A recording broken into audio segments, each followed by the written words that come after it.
E o Senhor nos abençoe. Vamos iniciar, então? Vamos lá. Bora? Então, Estão gente, preparados? olha só. Amém. Só não estou gostando dessa minha imagem muito em cima, mas eu não estou conseguindo mudar. Vamos lá, gente. Esse é um assunto que, assim, que precisa ser falado, a gente resolveu fazer essa live, né? Porque eu acredito que o Senhor, Ele quer mostrar a verdade dele nesses últimos tempos, né? Porque não há nada oculto que não venha a ser revelado. E aí, gente, a preexistência, muita gente pensa, né? Que ela veio assim, que é um conceito novo, que é algo assim que, né? Vocês estão inventando uma coisa nova, mas não é, gente. Ela sempre foi um conceito cristão, né? E ela foi defendida pelos pais da igreja, né? E Orígenes, ele defendia essa ideia. Orígenes, gente, ele foi um escritor e ele foi um grande pensador do cristianismo, né, primitivo. E ele defendia a seguinte ideia, no segundo e terceiro século, tá? Que ele acreditava que cada alma tinha sido criada por Deus em um momento anterior à concepção. Né? E então isso já estava na mente dos cristãos primitivos. Só que depois dos nefastos concílios de Nicéia e Constantinopla, isso foi abandonado, né? Essa questão da preexistência. E aí, Orígenes, gente, ele cita Romanos, né? Que foi inclusive o versículo que eu coloquei para poder divulgar a live, Romanos 9, 11 e 13, que ele fala o seguinte: porque não tendo eles ainda nascido, nem tendo feito bem ou mal, foi-lhe dito, o maior servirá ao menor, como está escrito, amei a Jacó e odiei a Esaú. Gente, eu não sei vocês, mas sempre que eu lia esse versículo, eu ficava, sabe, não me descia, que eu falava, como uma pessoa pode ser odiada antes mesmo de nascer? Por quê? Mas eu pensava, Deus é justo, ele sempre foi, mas por que Esaú foi odiado? Sabe? E nunca encontrei respostas no sistema religioso, em todos esses anos que eu sempre fui cristã, nunca encontrei essas respostas do porquê. E depois que eu comecei a entender a pré-existência, aí tudo se encaixou, né? E aí, Jess, explica um pouquinho aí sobre essa questão. Bom, então, o material que a gente preparou aqui, nós vamos fazer algo um pouco diferente do que costuma ser feito, por exemplo, no sistema religioso, que é apresentar para vocês a sistemática de análise exegética, análise de texto bíblico, através de Strongs. Que o Strong nada mais é do que o código de uma palavra, no caso bíblico, ou em grego ou em hebraico. Né? Então a gente vai destrinchando ali aqueles significados através dos códigos, e eu vou mostrar isso para vocês aí, para vocês entenderem como é que funciona e para que vocês possam aplicar isso também no estudo de vocês, né? E com relação a esse versículo em si, quando eu fiz essa análise, o versículo base, né, o versículo principal, que é como está escrito, eu amei Jacó e aborreci Esaú, as conotações das palavras não havia muita mudança, né? Então, o que a gente vê aqui no português, a gente consegue ver também no original, né? Agora, a compreensão completa desse versículo, além de ser necessário entender a pré-existência, arranha um pouquinho uma questão que talvez vocês possam ter ouvido falar e outros muitos não, que é aquela questão da semente da serpente, mas isso vai ficar para um outro material, né? Que é o fato de, desde o ventre da mãe, Esaú ter sido odiado por Deus, já ter sido separado para ira, e Jacó ter sido abençoado, né? Então isso está totalmente ligado à pré-existência dos dois, mas também está totalmente ligado a que tipo de espírito estava ali dentro. Se era um espírito vindo de Deus ou não. Se era um espírito formado com a carne ou era um espírito formado em espírito, vamos dizer assim, né? Então, conforme a gente for elaborando e seguindo em frente aqui na exposição, vocês vão compreender. A questão é que as escolhas dele, de Esaú, né, foram anteriores à concepção. Né? Essa é a questão. E aí, Gênesis 3,15, depois a gente pode, né, abordar esse assunto em outra live, explica muito bem isso, né? Mas ao decorrer da live vocês vão entender. E aí, gente, Orígenes também, um versículo que ele defendia muito, que ele citava, era Jeremias 1,5, que fala o seguinte: antes que eu te formasse no ventre, eu te conheci, e antes que saísses da madre, eu te santifiquei, as nações te dei por profeta. Então, essa questão de te conhecer não é questão de onisciência de Deus, que Deus já sabe o futuro e sabia, né, e ele já sabia que não ia ser de Jeremias. Não, é porque antes do nascimento, né, Jeremias já era conhecido, ele já tinha tido um contato, porque para você dizer que conhece uma pessoa, você precisa ter contato, né? Então, isso não mostra onisciência, é algo muito mais profundo. E aí é tanto que entra Romanos 8, 29 e 30, que fala assim: porque os que antes conheceu, também os predestinou para serem conformes à imagem do seu Filho. Então, nós somos conhecidos de um outro tempo. Com relação a Jeremias 1,5, né, é bastante interessante, né, porque a gente sempre está acostumado, quando a gente lê a Bíblia, a trazer tudo para um lado físico. Nós somos seres físicos atualmente, né? Somos seres físicos e a gente traz tudo para esse lado físico e acaba não compreendendo, quando não tem essa busca, acaba não compreendendo o lado espiritual da coisa. E aqui é um versículo totalmente espiritual. Como assim? Antes que ele saísse do útero, ele foi santificado. Algo aconteceu antes daquele evento, gente, né? E ele, antes disso, foi ordenado como profeta, então ele já veio com esse propósito e não saiu simplesmente da mente de Deus, conforme a gente vai expor também mais à frente, né? Mas aqui eu fiz esse tipo de análise que eu tinha explicado para vocês anteriormente, de olhar o código da palavra, e a palavra-chave para a gente compreender um pouco mais além esse versículo aqui é o antes de que te formasse, né? Então, a palavra formar, o verbo formar aqui, é o código H3335, o strong, isso é chamado de strong, né? E em hebraico é yatsar.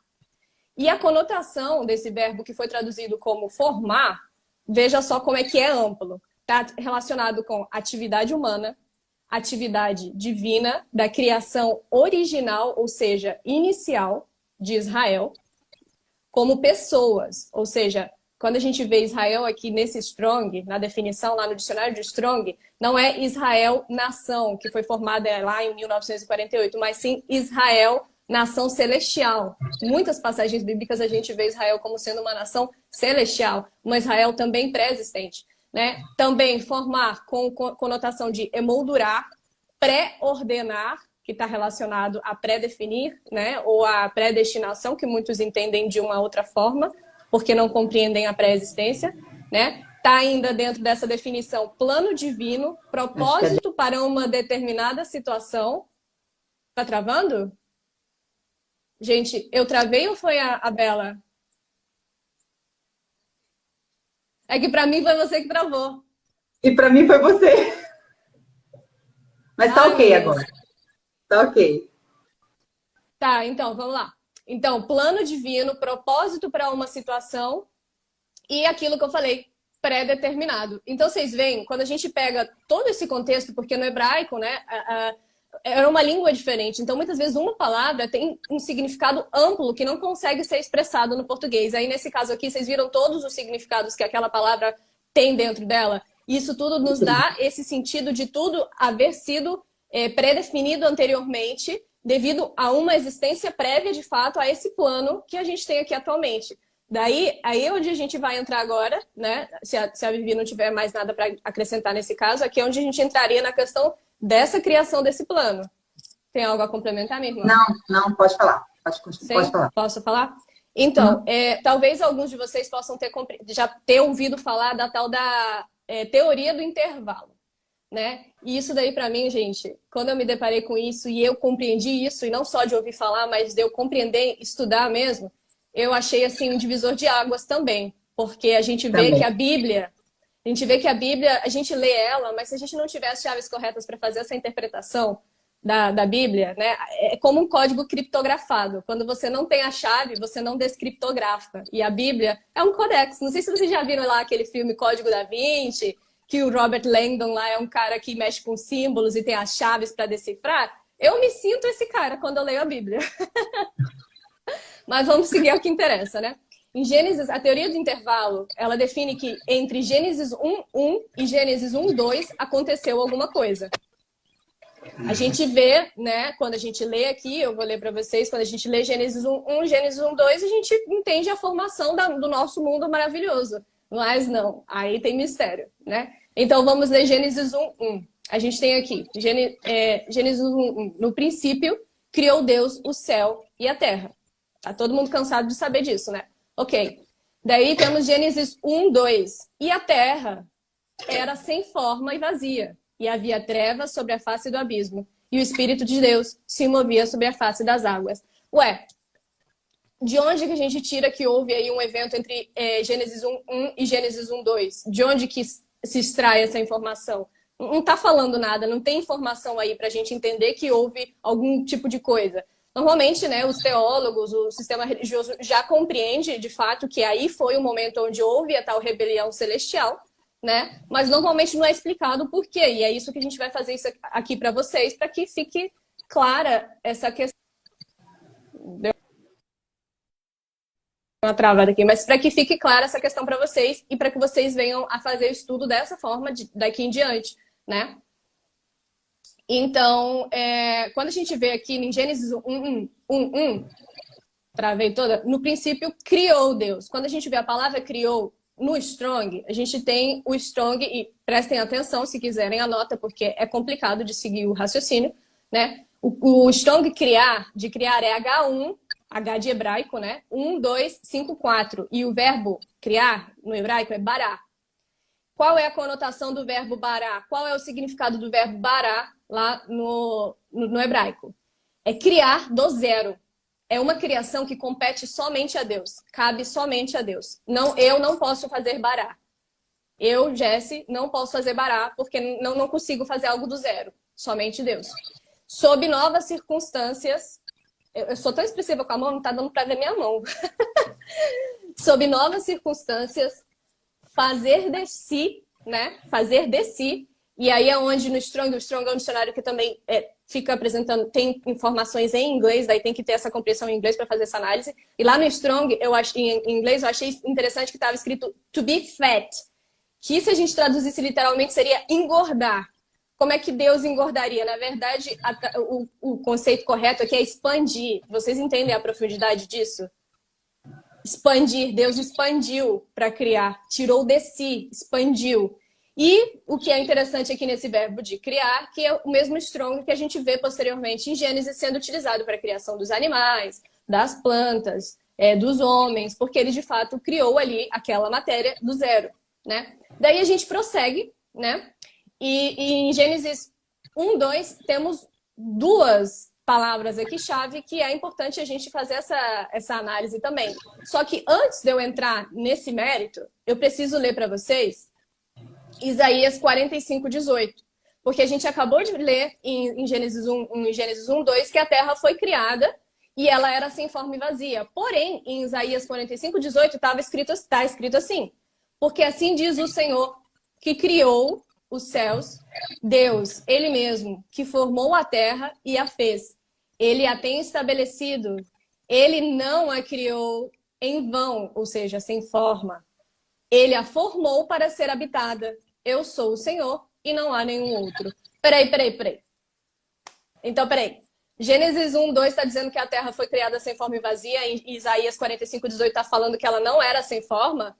Vocês compreendem que houve algo aí? Vocês compreendem que tem alguma, entre aspas, contradição?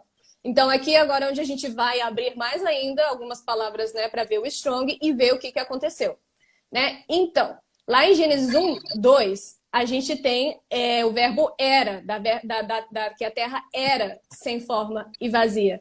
Porém, esse verbo era, quando a gente olha o Strong, o H1961, é o verbo aiá, que a conotação correta para ela não é era. A tradução correta seria se tornou. A terra tornou-se sem forma e vazia. Isso eu não estou tirando da minha cabeça. Isso está no dicionário Strong, que foi lá consolidado por teólogos e tudo mais. Tá? Não é a Jessie falando. É estudo de exegético, né? Então aqui, o verbo aiá, tornou-se. Ou seja, de algo que existia, foi feito ali algo novo, né? De algo que existia já foi feita uma restauração, uma recriação. Então, a terra, ela era sem forma e vazia, tá errado, ela tornou-se sem forma e vazia.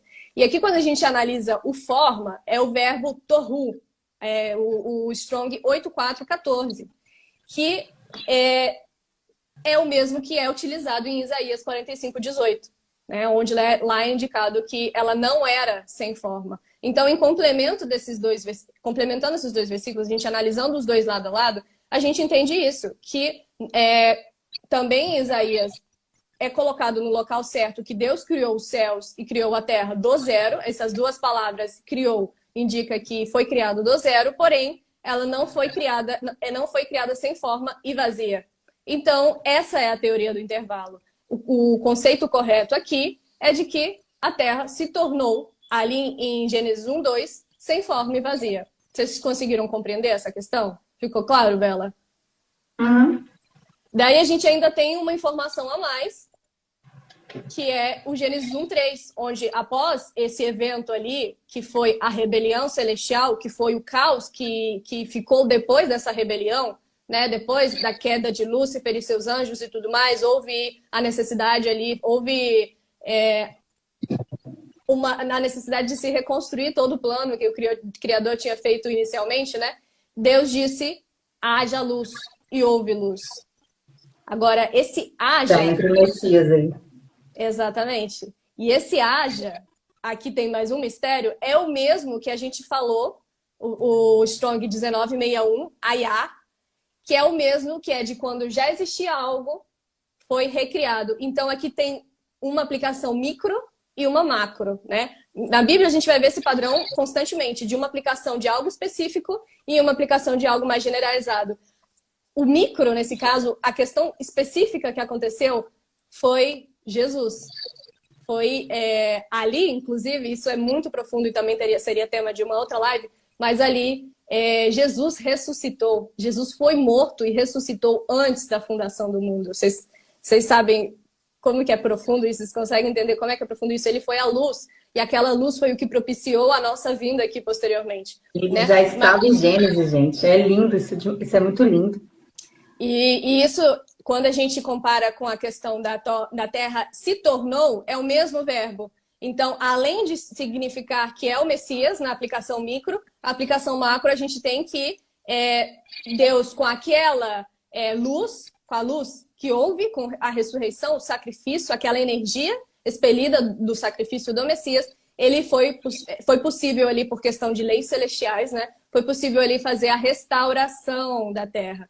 Então, o que aconteceu ali em Gênesis 1:3 foi trazer a luz de volta. Então, não sei se vocês estão conseguindo compreender, né? Porque às vezes quando a gente não consegue mostrar aqui um PowerPoint, alguma coisa, fica difícil de acompanhar. Mas quando a gente fala que a Terra se tornou sem forma e vazia, lá em Gênesis 1:3 se tornou também a luz. Então, uma luz pré-existente foi trazida para aquele momento, né? E esse aí foi o sacrifício do Messias. Tem algum complemento, irmã? Incrível. E outra coisa, gente, Gênesis também em um princípio, no hebraico, significa Bereshit. E Bereshit significa como se fosse assim, de maneira mais profunda, aconteceram outros princípios. E aí, o sistema diz que a gente passa a existir a partir de Gênesis 1:1, né? Mas se você for analisar esse princípio em hebraico, aconteceram em outros princípios. Então, a Terra, ela é um subsistema, um mundo espelhado, né, do que aconteceu nos céus. Então, a gente não passou a existir em Gênesis 1, porque foi em um princípio, quer dizer que existiram outros princípios anteriores. Exatamente. Né? Exatamente. Incrível. E aí, gente, eu queria citar um versículo que, assim, para mim é um versículo-chave da pré-existência, né? Eu até, inclusive, assim, repito muito nos meus vídeos, né? Assim, quem me acompanha sabe que eu repito muito essa frase, que nós somos estrangeiros e peregrinos, né? Eu sempre falo essa frase, porque ela tá, a boca fala do que tá cheio o coração, e essa verdade está tão dentro de mim, que eu acabo sempre falando isso, né? Nas minhas falas. E aí a gente vai ler Hebreus 11, 13 e 15, que fala o seguinte: todos estes morreram na fé, sem terem recebido as promessas, mas vendo-as de longe e crendo-as e abraçando-as, confessaram que eram estrangeiros e peregrinos na terra. E aí, se a gente for no dicionário, estrangeiro significa o quê? Não pertencente a uma região, né? Característica de outra nação. Então, nós não somos pertencentes daqui, né? Somos estrangeiros. E peregrino é o quê? Viajante. E aí a gente vai terminar o versículo lendo assim: porque claramente mostram que buscam uma pátria. Mas se, na verdade, se lembrassem daquela de onde haviam saído, teriam oportunidade de tornar. Então, vocês entendem a profundidade disso? Se lembrassem, porque a gente não se lembra. Nós temos uma pátria celestial. É tanto que em Filipenses 3:20 fala isso, né, Jess? Que a nossa cidade está nos céus, de onde também esperamos o Salvador. Então, nós somos dos céus, nós somos peregrinos e forasteiros aqui nessa terra. Porque muitos aqui, tem muita gente presa à matéria, né? A terra, que tudo é aqui, o milênio vai ser aqui, tudo vai ser aqui, mas não é, gente. Aqui nós só estamos de passagem, né? Somos peregrinos. Passageiro. Você tem alguma coisa a falar sobre isso, Jéssica? Sobre esse versículo? Eu separei um versículo que complementa perfeitamente essa questão, que é Hebreus 2, 14 e 15. Que, assim, vi uma pessoa perguntando assim, mas como assim Jesus ressuscitou antes da fundação do mundo? Que loucura é essa? Sim, mas está escrito que ele morreu antes da fundação do mundo. Por que ele teria morrido antes da fundação do mundo? Isso são mistérios que conforme vocês forem vendo a live, vocês vão conseguir ter uma compreensão melhor. É uma questão espiritual. O Pai, Criador, ele se sujeitava, ele criou umas leis e se sujeitava a essas leis para que as coisas ocorressem ali numa ordem, certo? Ele e suas criaturas, os seres celestiais que conviviam ali com ele, que ele expandiu e gerou de si, aqueles seres celestiais se sujeitavam a uma lei, né? E para que houvesse, para que fosse possível criar esse novo plano aqui na Terra, foi necessário um sacrifício, foi necessária energia, derramamento de sangue para a gente aqui, equivalente lá no céu à questão de energia, né? Então, calma aí, segura as pontas que a gente chega lá. E aí eu vou ler aqui para vocês a questão que introduz muito bem exatamente isso da pré-existência do nosso Messias. A existência dele, que não foi ali no ano 0, onde a gente começa a contar no calendário, não foi. Tem gente que tem essa compreensão de que Jesus veio aqui no ano 0, cresceu e foi crucificado e depois voltou para o céu. Não, gente, ele já pré-existia. Isso não somente a gente compreende na Bíblia, quem conhece a Bíblia sabe que isso daí está em diversos versículos, como também a gente encontra em apócrifos, Enoque conversou, ele viu a Jesus e tudo, então, né, se não quiser considerar apócrifo, o que mais tem é na Bíblia também. Então, aqui mesmo a gente vai ver os versículos que falam disso. E nas escrituras falam, né, que ele morreu antes da fundação do mundo. Então, exatamente. Ele é o nosso exemplo, ele se encarnou. Então, se ele já tinha uma existência antes da fundação do mundo, isso mostra também que nós tínhamos essa existência, né, porque ele veio dar o exemplo. E aí pode continuar, Jess. Aqui a gente vai ler então agora Hebreus 2, 14 e 15, né?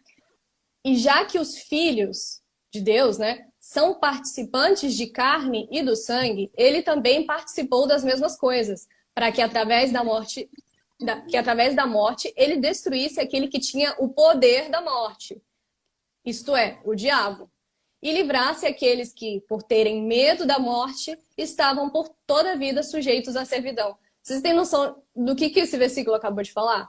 Exatamente o que a gente está falando da pré-existência, mas a gente ainda vai expandir mais à frente, que é a questão de ele se fez carne, se fez participante de carne e sangue, o Messias, assim como os filhos são participantes de carne e sangue, ou seja, nós somos participantes de carne e sangue, o Messias pré-existente se fez participante de carne e sangue para ele destruir aquele que tinha o poder da morte, que é o diabo, é o que está escrito, né?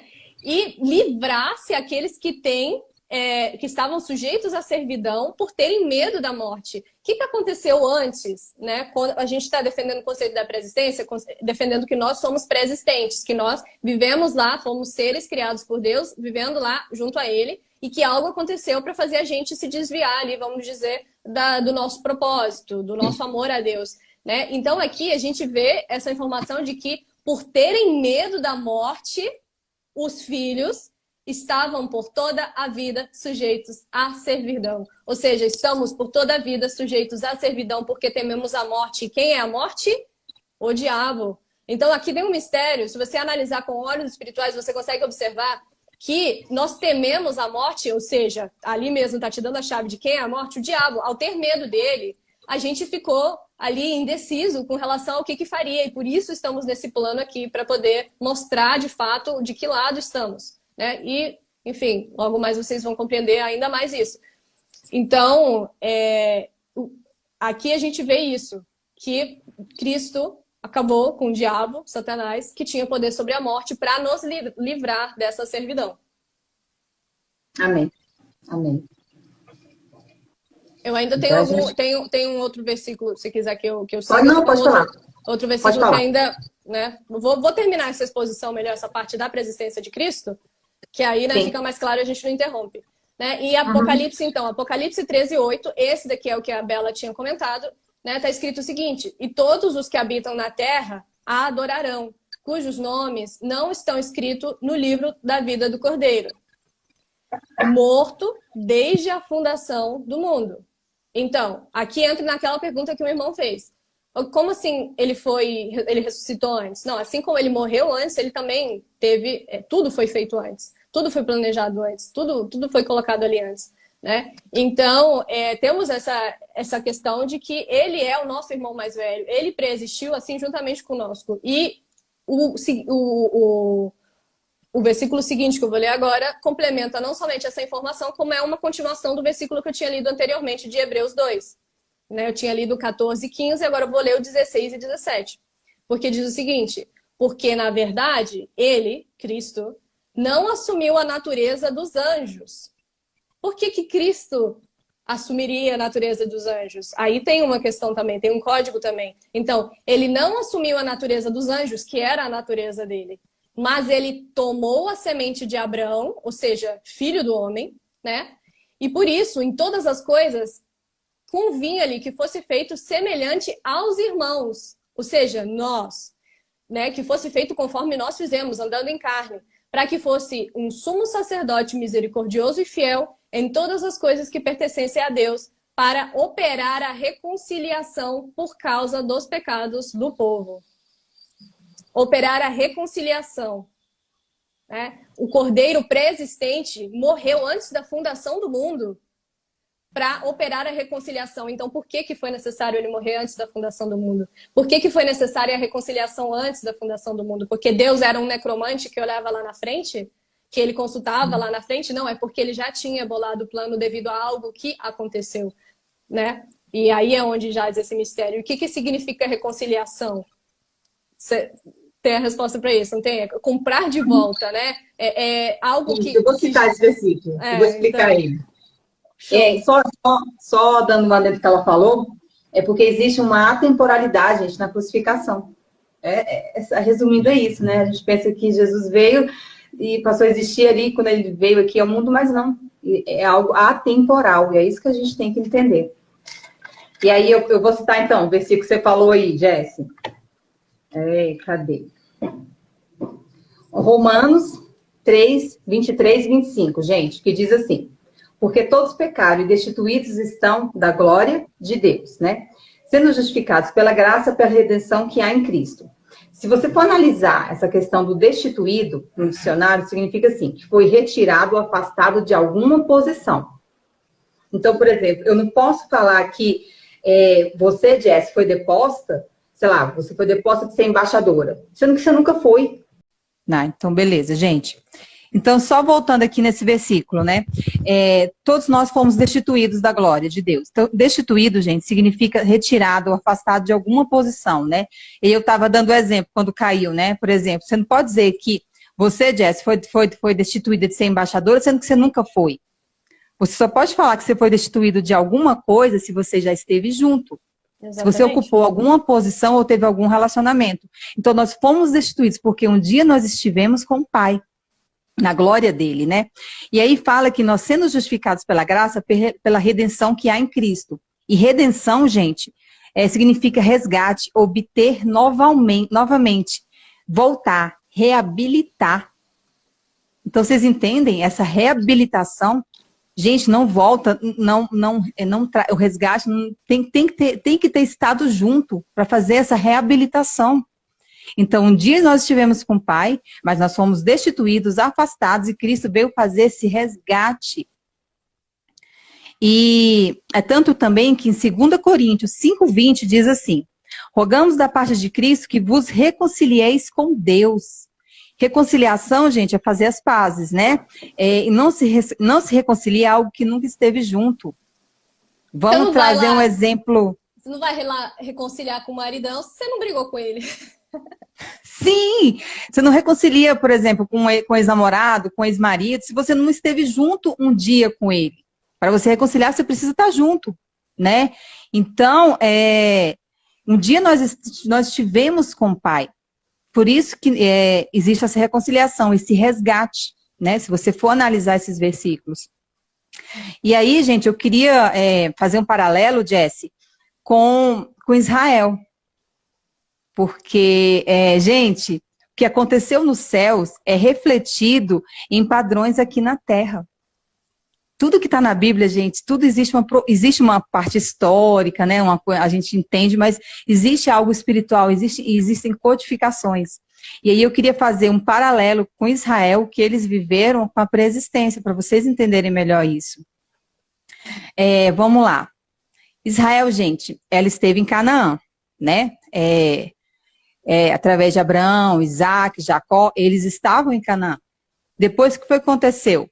Israel foi levada para o Egito, né? Onde eles ficaram cativos em uma terra estranha. Eles se tornaram o quê, gente? Estrangeiros e peregrinos, uma terra estranha, porque não era a nação original deles, né? Então, então assim, faz o link com o que nós estamos vivendo. O Egito, vamos simbolizar o mundo. Nós somos estrangeiros e peregrinos também, né? Como nós estivéssemos no Egito. E depois eles foram libertos, né? Através de um líder que foi Moisés. E Moisés, gente, prefigura Cristo. Exatamente. Então, vocês entendem esse paralelo da preexistência? Um dia eles estiveram na terra deles, na terra prometida, no verdadeiro lugar deles, foram afastados para uma terra estrangeira, que era o Egito, e eles voltaram, retornaram ao lugar de origem. E assim será conosco. Nós fomos destituídos, tirados da nossa cidade celestial. E hoje nós estamos aqui, sendo peregrinos, né, viajantes, estrangeiros nessa terra. Vocês entendem isso?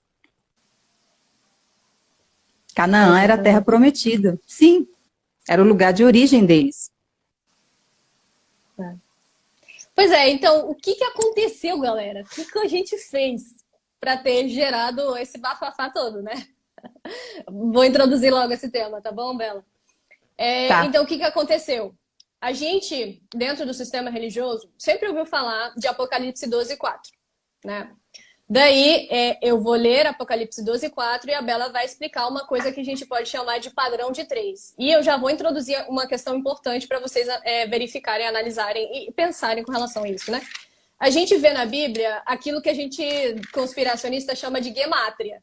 Normalmente o povo atribui a gemátria, a análise numérica, para uma questão esotérica e do mal. Mas o que mais tem na Bíblia é gemátria. O que mais tem na Bíblia é questão de números, numerologia. Então, a gente vê as 7 semanas de Daniel, os 7 dias de criação. A gente vê os 7 braços da menorá, que é aquele candelabro lá de Israel, né, e judaico e tal. Os 7 braços da menorá. As 7 festas bíblicas. A gente vê... Jesse, tem como você desativar os comentários? Vou porque desativar. Também porque às vezes trava a live. Aí o pessoal tá falando aí. Mas deu para ouvir, né? O que eu tava falando deu para ouvir, né? Deu. Então, a gente tem os 7 milênios, né? Então, a gente vê esse padrão de 7, por exemplo. E também existe um padrão de 3 nas escrituras, que a Vivi vai explicar em breve. E eu vou ler o versículo onde a gente consegue introduzir o que aconteceu, que é Apocalipse 12:4. E a sua cauda arrastou a terça parte das estrelas do céu e as lançou sobre a terra, né? Daí eu vou falar um negócio agora que vocês vão me matar. Que, gente, essa terça parte arrastada somos nós. Não são os anjos caídos. E não me matem, que a gente vai explicar. Isso, infelizmente, foi uma doutrina, seja propositalmente enganosa, seja por desconhecimento da língua de fato, mas a gente vai aqui mostrar os Strongs em breve, né? E eu quero que primeiro vocês compreendam a questão do padrão aí de 3 que existe nas escrituras. Você pode explicar pra gente, Vivi? Sim. Bora lá, gente. Sempre algo natural revela algo espiritual, né? E aí, eu vou iniciar explicando sobre o átomo. Porque o átomo, ele revela esse padrão de três, né? Que existe na natureza, em vários versículos bíblicos. Por exemplo, o átomo, gente, ele é composto de prótons, elétrons e nêutrons, né? O próton representa a parte positiva, elétron negativa e nêutron, aqueles que estão em dúvida, né? Nós também somos o quê, gente? Corpo, alma e espírito, né? Esse padrão de três. Vamos lá, na Bíblia a gente fala sobre Caim, Abel e Sete. Caim representa a parte, né, do maligno, Sete representa a humanidade, as pessoas que passam pela terra, e Abel, os que permanecem com Deus. Sem Cão e Jafé, né? Eles representam também esse padrão de três. Na crucificação de Cristo, gente, a gente tem algo interessante, né? Que mostra Jesus e os dois ladrões. Um que se arrependeu e o outro não, né? Então, Jesus, ele representa essa parte, né? Que é a parte fiel. O ladrão que não se arrependeu, inclusive zombou, né? Ele representa essa parte maligna. E o ladrão arrependido, essa parte em dúvida, né? Que aí a Jess ela vai adentrar explicando isso. E aí, gente, esse padrão de três também, ele entra em Apocalipse 3, do 15 ao 16, que diz assim: conheça suas obras, sei que você não é frio nem quente. Melhor seria que você fosse frio ou quente. Assim, porque você é morno, nem frio nem quente, estou a ponto de vomitá-lo da minha boca. Inclusive, gente, vomitar é tirado de um estado anterior do convívio, ser expelido, né?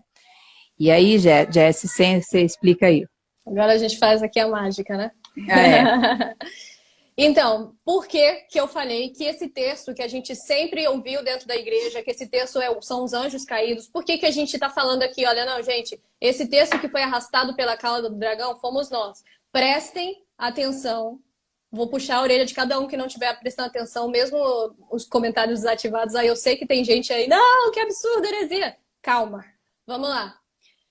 E sua cauda arrastou a terça parte. Ela já explicou que existe um terço, um terço, um terço. A Bíblia, ela nunca menciona nada se não for importante, né? Ela coloca ali, os que foram inspirados para escrever aquilo, colocam aquilo para trazer mistérios para aqueles que vão lá e destrincham, né? Enfim. Arrastou a terça parte, né? Temos os bons, que lutaram do lado de Deus, os maus, que foram os que fizeram a rebelião, e os neutros que não souberam quem que estava certo na história. Somos nós. E nós fomos arrastados. O verbo arrastar no grego é siro, que é o Strong G4951. E é interessante que esse Strong só tem 5 ocorrências no Novo Testamento. Somente 5 ocorrências, e eu verifiquei cada uma. E eu trouxe para vocês aqui o que significa, qual é a conotação dessa palavra, tanto nesse versículo como nas outras ocorrências. Tem conotação, esse arrastar, de algo inesperado, tem a conotação de contra a vontade, inclusive até inocentemente, né? E, bem, se a gente fez algo ali que a gente não sabia o que fez, a gente não é inocente, a gente pecou porque não adorou a Deus acima de todas as coisas, né? Lembrando que os mandamentos são uma lei celeste trazida aqui para a terra, dada para Moisés, de uma coisa também já existente, uma lei celestial. Mas, né, só uma pincelada. Daí, então, a gente tem 3 exemplos onde eu trouxe aqui 3 exemplos de onde a gente vê essa mesma palavra sendo utilizada. Arrastar, arrastou, siro. Atos 8:3, Atos 17:6 e João 21:8. Esses 3 versículos, a gente vê em Atos 8:3, Paulo, quando ele ainda não tinha se encontrado com Jesus, Paulo ainda sem ter se convertido, né, perseguindo cristãos. Daí, nesse versículo específico de Atos 8:3, ele arrastou ali uns discípulos de Jesus e os jogou na prisão, né? Porque ele fazia isso, ele perseguia, ele tinha esse mandato, né, de Roma. Então, aqueles cristãos que foram presos, eles foram arrastados para aquilo, não era vontade deles, eles eram inocentes, eles eram seguidores do Messias. Atos 17:6, a mesma conotação de arrastar, a gente vê uma pessoa chamando a um homem chamado Jason e levando ele frente ali aos centuriões, levando ele para um outro local, né? levando, arrastando a mesma palavra. Algumas traduções trazem arrastar o rapaz, outras trazem levar, né? Essa conotação mais leve. Daí vocês estão compreendendo onde eu quero chegar? O dragão arrastou, ou seja, por enquanto a gente está tendo conotações tudo fazendo a comparação do uso da palavra, que isso no grego é muito sério, no hebraico é muito sério, né? Não é colocado à toa um sentido inocente, né? Tem mistério nessa análise. Nada e é João, à toa nas escrituras. nada é à toa nas escrituras, gente. Nada é à toa e nada é coisa assim, né? Enfim, que a gente está imaginando. Tem que ter discernimento de fato, sabe? Então, João 21:8, que é o terceiro que eu separei aqui para vocês, a gente vê o mesmo verbo, sirô, sendo utilizado para pegar em uma rede peixes. A rede arrastou uns peixes. Os pescadores estavam ali e arrastaram peixes, levaram peixes. Vocês estão compreendendo que é uma consequência de alguma coisa que uma outra pessoa fez? Vocês estão compreendendo que é uma consequência de algo que não necessariamente a pessoa que estava ali e sofreu aquilo era culpada? Uau! Né? Mas beleza, alguém pode ter ficado ainda na dúvida, vamos ler um pouco mais à frente desse capítulo 12 de Apocalipse, que é o versículo 9. Né? A gente estava falando do terço que a gente sempre ouviu que caiu, que na verdade foi arrastado, né?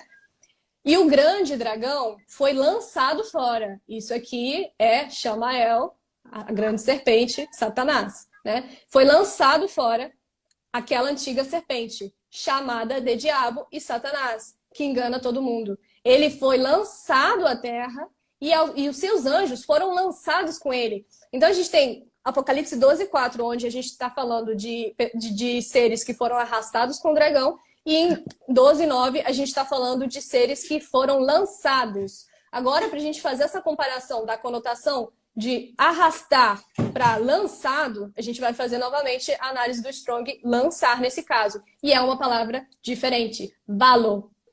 G906 é o número do Strong. Tem 86 ocorrências com essa conotação na Bíblia. Tem várias outras ocorrências desse mesmo verbo, mas com essa conotação 86.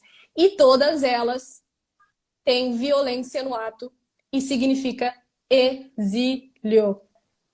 Não tem volta. Exílio. Vocês estão compreendendo que o Apocalipse 12:4, ali aconteceu uma consequência, foi arrastado, mas não tem nenhuma conotação de violência nem de exílio, enquanto que lançado, que foi Satanás e aqui seus anjos, tem essa conotação de justamente terem sido exilados. São coisas que, se a gente ver no português, parecem semelhantes e sinônimas. Parece um versículo complementando o outro, mas é que a gente não tem o original para a gente fazer a exegese, ali o estudo. A gente não tem. E como é que a gente tem a compreensão correta? Dependendo de alguém que vai lá e faça essa análise pra gente. Tipo, nesse caso aqui, a gente agora, né? Mas eu aprendi com outros e assim vai. A gente vai levando aí a verdade. Sim. Porque também está escrito que nos últimos dias jovens profetizarão, né? E terão revelações. Então, eu vejo isso acontecendo. Então, a gente tem que estar aberto ali para deixar o Espírito nos guiar para onde a gente possa, né? Tá ali recebendo direcionamento. Então, aí, gente, tem um mistério. E eu acho que isso muda muito o entendimento das coisas. O que você acha, Vivi? Sim, você fazer essa análise com o Strong te dá um entendimento tão profundo sobre os versículos. E, gente, incrível. Então, mostra que uma terça parte caiu, né? Foi com Satanás. A outra terça parte ficou em obediência. E a terça parte restante, gente, que no caso seria a humanidade, né? Que entra essa questão da neutralidade, houve uma dúvida, né? E aí entra aquele padrão de 3 que eu falei para vocês, a questão de ser frio nem quente, mas que Deus, ele vomita o morno. Então, o morno, ele está em dúvida, ele não sabe, não está, mas ao mesmo tempo está ou não está. E aí, esse um terço restante ficou em dúvida. E aí, nós estamos aqui hoje, né, para sermos resgatados por Cristo, porque não é né, a gente vai voltar através da fé nele, né, do Messias, e ele veio fazer esse resgate, essa reabilitação, né? Exatamente. É profundo. Tá. Muito. Quer que eu continue? Pode continuar. Então, a dúvida que não quer calar. a gente é anjo? Como assim? Vocês estão doidas? A gente é anjo? Vou deixar que a própria Bíblia continue respondendo para vocês, né? Sem contar, gente, só dando uma observação aqui. Quando eu ouvi essa questão a primeira vez, gente, eu fiquei muito cética, porque é natural. E, assim, a gente tem medo de acreditar em heresia, e você ficava, não, isso aqui, não gosto dessas coisas, não. Essas aqui, coisa de heresia, e não tá. Mas depois você começa a estudar, você começa a buscar e a fazer as análises bíblicas, você começa a ver que, assim, pode muita coisa ter lógica, gente. E aí, às vezes as pessoas zombam, né, da questão de falar, ah, você era um anjo, como assim? Né? Eu vejo muita gente zombando, assim, justamente por esse ponto da preexistência. Mas se você for analisar, gente, o que é um anjo? É um espírito. É um ser espiritual. Um filho de Deus. É um espírito, é um ser espiritual. E a nossa essência é espiritual, nós somos espíritos. A gente não é um corpo que possui uma alma e tem um espírito. Não, nós somos um espírito que possuímos uma alma e estamos em um corpo, como se fosse um avatar, né? Nós estamos, porque, até separei um versículo aqui. Cadê? Peraí, na verdade, enquanto você procura, eu vou complementar aqui uma questão. Na verdade, a gente foi apresentado esse conceito de anjo, só que no original é Elohim, que significa filho de Deus. Né? Então a gente fica com essa questão de anjo, anjo, anjo, mas é porque a gente foi doutrinado dessa forma. Mas na verdade não é algo muito diferente, é algo que está em um plano diferente. A gente já esteve nesse plano. Vivi, tá aqui aquela bendita mensagem de que vai cortar a live 40 segundos restantes. Então vamos fechar e vamos iniciar de novo. Tá com um limitador de tempo, gente. Não sei porquê. Pois é. Antes era 4 horas, não entendi. Então a gente vai fechar. Última também. A gente vai fechar aí e aí você volta, tá? Tá, aí a gente volta. Tá, okay. gente? Pra gente continuar. Já volta, gente. Aqui. Então, gente, eu ia citar o versículo que diz que tá em Jó 10:11, que fala assim: de pele e carne me teceste, vestiste, e de ossos e tendões me entreteceste. Então, nós fomos revestidos, né, de pele e carne. Então, quer dizer que a nossa essência é espiritual, né? Nós somos um espírito que possuímos uma alma e estamos em um corpo, porque nós fomos revestidos, né? A gente teve esse revestimento. Então, gente, nós somos, em essência, espíritos, né, seres espirituais.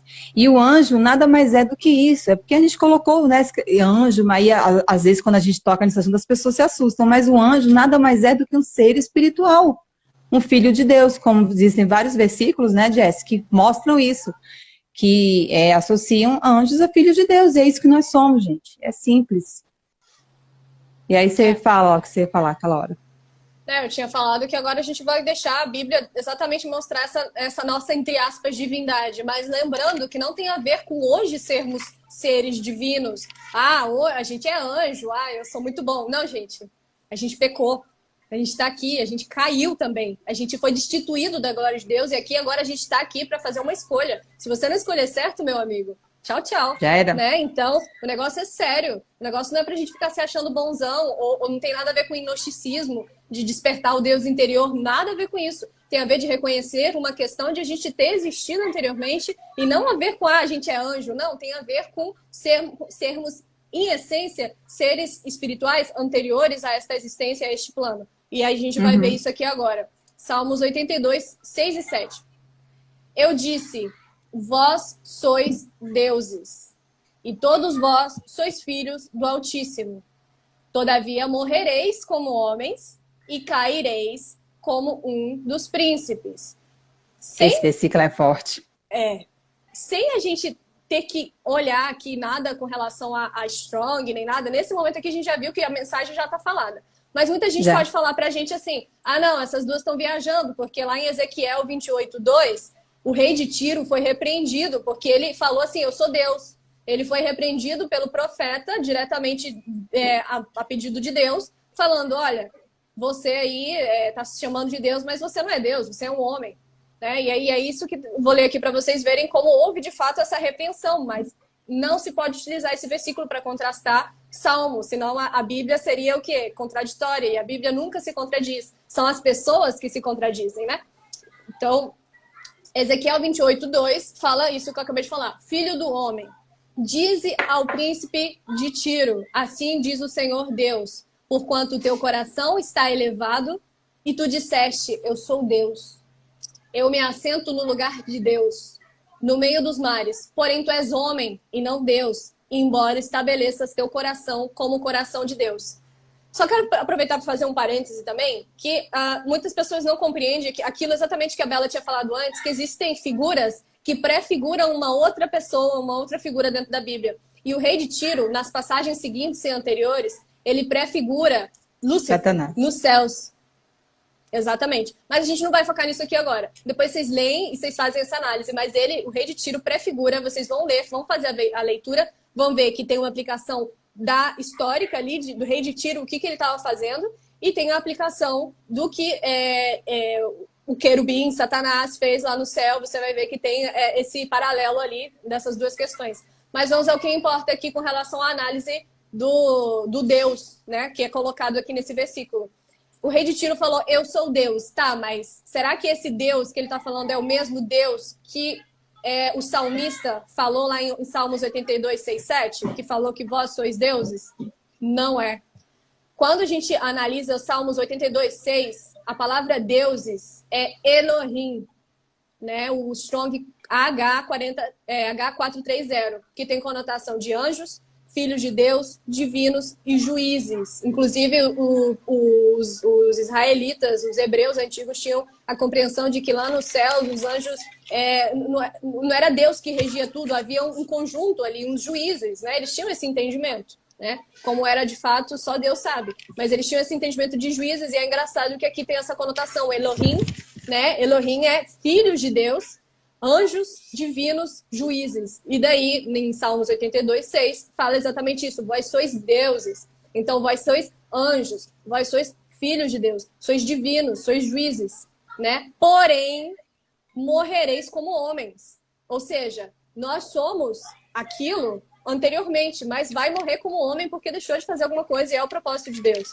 né? Agora, em Ezequiel 28:2, quando o rei de Tiro fala eu sou Deus, esse verbo, a palavra Deus ali é o Strong H410. O outro era H430. Esse H410 é uma palavra diferente. E aqui a palavra é El. O outro é Elohim, e esse é El. El só tem um El, e esse El é Deus, como Deus, o verdadeiro Deus, o tetragrama de Yod-Hei Vav-Hei, poderoso, Yahweh, o único, Javé, né, Yahweh, somente é atribuído ali a esse Deus, o Deus Todo-Poderoso, o único Deus. Então, o único que pode ser citado na Bíblia como El é Deus.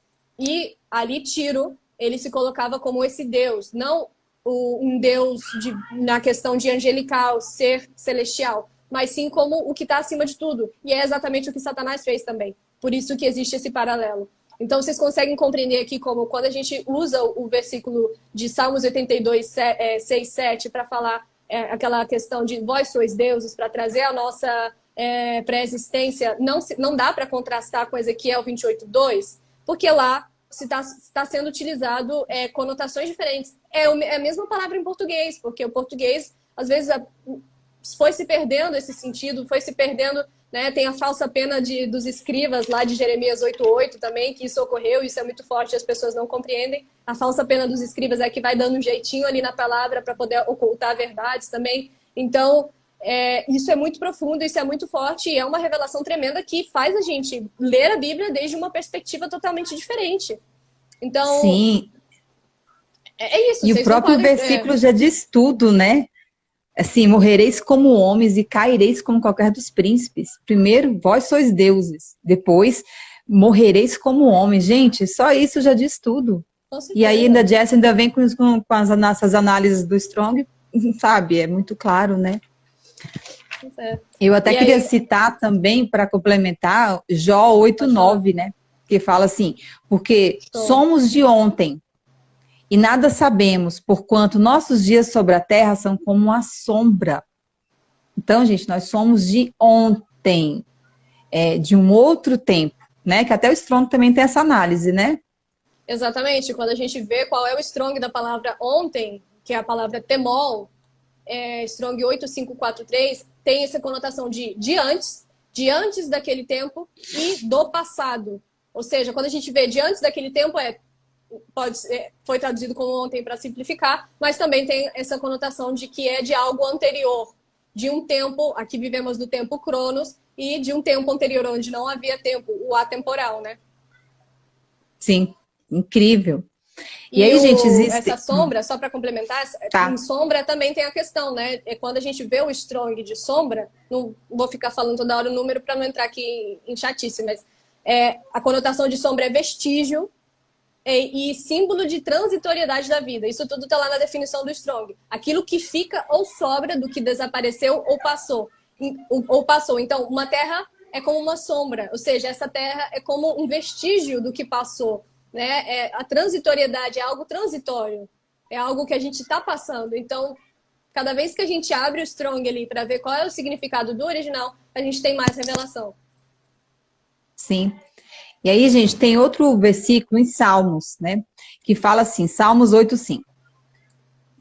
Pois pouco menor o fizeste do que os anjos, de glória e de honra o coroaste.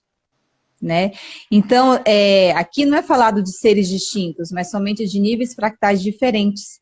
Né? Um pouco menor, não quer dizer que é diferente, é só um pouco menor. Então, é um nível fractal diferente, gente. Tu tem um strong desse, análise? Não, esse daí eu não separei, não. Não, né? Tá, não, beleza. Aí tem outros também, né? Outros versículos aqui que eu vou citar dois rapidinho, gente. Que diz assim, Apocalipse 21:17. Mediu o seu muro de 140 côvados, conforme a medida de um homem, que é a de um anjo. Hebreus 13:2. Não vos esqueçais da hospitalidade, porque por ela alguns, não sabendo, hospedaram anjos. E se você for analisar essa questão de hospedar, né? O útero materno, ele faz isso, né? Ele recebe um ser pré-existente. Olha a seriedade. Olha o que significa fazer um aborto. Olha o que significa fazer um aborto, gente. Né? Daí a gente tem mais ainda, tem muitos versículos que atestam essa questão da pré-existência, né? E, por exemplo, Jó teve muito esse entendimento, Jó conversou com Deus exatamente sobre essa questão. E lá em Jó 38:4 temos o seguinte, onde Deus falando diretamente para Jó, onde estavas tu quando eu fundava a terra? Declara-o, se tens entendimento. Né? Aí a gente vê aqui, que Jó tá lá na miséria, a gente sabe que Jó foi um dos caras que mais sofreram na Bíblia, né? Um dos, né? Não o que mais. E vai lá Deus e zomba dele? Como assim? Onde é que você estava quando eu fundava a terra, o seu insignificante? Você acha que Deus faria isso? Não é isso que ele estava falando. É porque Nosso Jó pai existia. não é sarcástico, gente. Ele não é sarcástico. É tanto que ele fala, né, completando, né? Onde você estava, né? Quando as estrelas da alva juntas alegremente cantavam e todos os filhos de Deus jubilavam. De certo, tu sabes, porque já eras nascido e por ser grande o número dos teus dias. Gente, você acha que isso aqui foi algo sarcástico de Deus? Jó sempre é interpretado, né, pelos teólogos como um livro totalmente poético, que não tem importância nenhuma, é uma poesia, aquilo não aconteceu e tal. Não, gente, mas ele não é poético, ele é espiritual. É onde é um livro que a gente tem revelação espiritual. E aqui é uma verdade, era grande o número dos dias de Jó, né? Grande, e ele já via, mas ele não estava lá. Mas no momento que ele ouvia isso de Deus, ele não lembrava. Né? Porque a gente vem para cá e não lembra. Mas o Senhor, ele não estava sendo sarcástico aqui, de forma alguma. E a gente lê, eu sempre tive esse entendimento. Deus estava zombando de Jó aqui, estava, né, falando assim, mas quem é você? Onde é que você estava? Mas é uma questão de preexistência. E ele, em um determinado momento, ele compreende isso, porque ele fala para Deus assim, em Jó 10:11, tu me vestiste com pele e carne, e me preencheste com ossos e tendões, ou seja, ele compreende que ele não é pele e carne, ele foi vestido de pele e carne, ele é espírito, Né? E o que é ser espírito? De onde saiu o espírito? Não foi assim, as coisas não funcionam assim. Se Deus quisesse simplesmente estalar os dedos, ok, mas quando a gente entende que existem leis celestiais, a gente entende que as coisas são feitas por um propósito, um motivo, uma ordem, né? Então, isso tudo é muito profundo. Daí aqui eu separei por último, né, para continuar mostrando essa questão da preexistência, Filipenses 3:20. Você trouxe algo sobre esse versículo? Eu acho que não, esse não. Olha, mas mas você citou um semelhante, que é: a nossa pátria está nos céus, de onde também esperamos o Salvador, o Senhor Jesus Cristo. Né? Isso a gente pode ler com o entendimento de que após aceitar a Jesus Cristo na nossa vida, a nossa pátria, né, o nosso destino agora é aquele, mas significa também que a gente é de lá, conforme tudo que a gente viu anteriormente, tem esse entendimento de que a gente é de lá e a gente tem que tornar para lá, assim como o filho pródigo, que mais à frente a gente vai explicar para vocês com esse entendimento a parábola, né? Daí, Vivi, se você me permitir, eu quero só que eu acho que sobre essa questão da predestinação, você chegou a trazer alguma coisa? Aqui anotado não, mas se você quiser falar, pode falar, a gente Porque fala. eu cheguei a trazer, né? Porque eu sei que tem estado em voga bastante essa questão da predestinação. A gente viu gente famosinha falando sobre a predestinação. Vimos o Dr. Afonso, que eu considero pra caramba, aprendo muito com ele. Vimos o Rômulo Marasquim falando da predestinação e várias outras pessoas trazendo esse entendimento, né? E, bem, existe a predestinação? Gente, existe. Ela existe, mas sem a compreensão da pré-existência e um outro elemento que são as duas sementes que existem na Terra, né, as duas sementes da serpente, que é colocado lá em Gênesis, lá em Gênesis 3:15, 3:15, quando a gente tem esse entendimento, a gente compreende melhor essa questão da predestinação que hoje está sendo utilizada por pessoas para falar que a gente já nasce ou salvo ou condenado. Como assim, gente? A gente nasce já salvo ou condenado? Olha todas as provações que a gente passa hoje aqui. Você acha que se a gente já nascesse salvo ou condenado, a gente teria necessidade de ter essa existência? Deus não poderia ter resolvido as coisas de uma outra forma? E isso não se trata de questionar Deus. É que Deus nos deu a inteligência da forma que a gente tem hoje. Então, Deus nos deu a inteligência para a gente também buscar a Ele. E para que, conforme a gente mais busca, mais a gente vai tendo entendimento, pedindo, de fato, direcionamento para Ele. E isso é uma coisa que, conforme a gente vai lendo a Bíblia e conforme vai entendendo a sua justiça, não bate com o caráter de Deus. Uma questão de alguém já nascer condenado e não interessa quanto que a pessoa condenada quer se consertar, ela não pode. Não tem isso. E eu vou mostrar aqui para vocês agora. Isso não combina com a justiça. Porque a justiça é a base do trono dele. Não combina, gente. De Deus. Sim. Fato. Então aqui a gente tem Mateus 24, 12 e 13. Quem sabe Mateus é um evangelho, onde a gente tem a vida de Jesus, né? E aqui é colocado da seguinte forma: e por se multiplicar a iniquidade, o amor de muitos esfriará. Isso é Jesus falando. Mas aquele que perseverar até o fim, esse será salvo. Então, a gente entende aqui o quê? Que aquele que perseverar será salvo. O que não perseverar não será salvo, né? Então, isso aí é o quê? Isso significa que está falando só de escolhidos, eleitos, no sentido de pessoa que nasceu salva? Não. Se a pessoa tivesse nascido já salva, nesse versículo ela não se encaixaria, porque ela precisa perseverar para ser salva. Né? E o que o pessoal da predestinação costuma falar é que, independentemente do que você fizer, você é salvo, entendeu? E num determinado momento você vai se consertar. Mas não é isso que a gente vê Jesus falando, os apóstolos falando. A gente vê versículos sobre predestinação, mas isso tem a ver com a pré-existência. Né? Mais um exemplo, Atos 2:21. E acontecerá que todo aquele que invocar o nome do Senhor será salvo. Aqui tem a ver com aquele que confessar que Jesus é o seu Senhor e seu Salvador vai ser salvo. Todo aquele, isso aqui não está sendo falado para um número específico ali, os vasos de honra especificamente, que isso tem outro contexto também. Não está falando para um número específico de pessoas que somente eles, se ouvirem e confessarem o nome de Jesus, vão ser salvos. Não, todo aquele. Isso daqui é uma afirmação muito importante para ser desconsiderada. Né? E sim, porque o nosso Pai Celestial, ele deseja que todos sejam salvos e cheguem ao pleno conhecimento da verdade. E aí entra Jeremias 21, que fala assim: eis que põe diante de vós o caminho da vida e o caminho da morte. Então existem dois caminhos, duas escolhas. E aí cabe a gente decidir se quer o caminho da vida ou da morte. Porque nós estamos aqui, quando você entende a impreexistência, que nós estamos aqui para fazer uma escolha.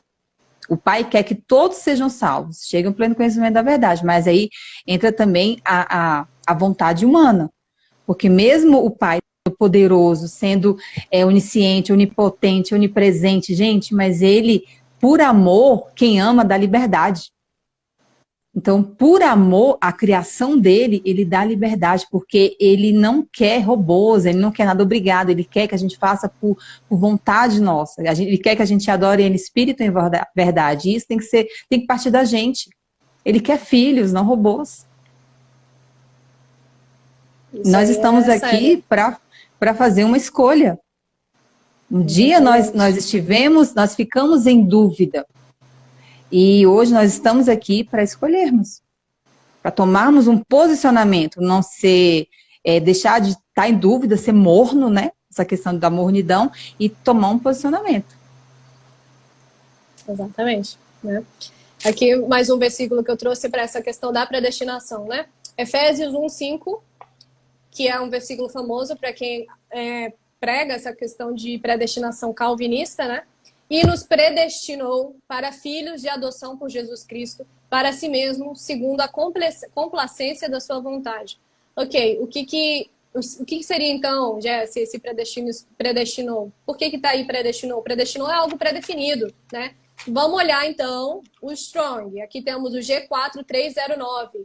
Por orizo é a palavra predestinou no original, que significa decidido anteriormente, decretado na eternidade, ordenado. Gente, toda a compreensão que a gente fez aqui, toda a análise que a gente fez até agora, a gente não entende que houve um decreto anterior? Houve um decreto anterior para aqueles que deixaram de fazer a sua escolha, aqueles que ficaram na dúvida. Houve um decreto deles virem, nós virmos neste plano. Foi feito o sacrifício antes da fundação do mundo, do Messias, para possibilitar a nossa vinda aqui, porque o plano já tinha sido preparado, tudo já tinha sido construído, tudo já tinha sido pré-definido e pré-determinado. E foi feito tudo isso porque nós fomos destituídos, afastados da glória de Deus, e Cristo veio fazer esse resgate, cumprir esse plano, né? Então, nos levar novamente.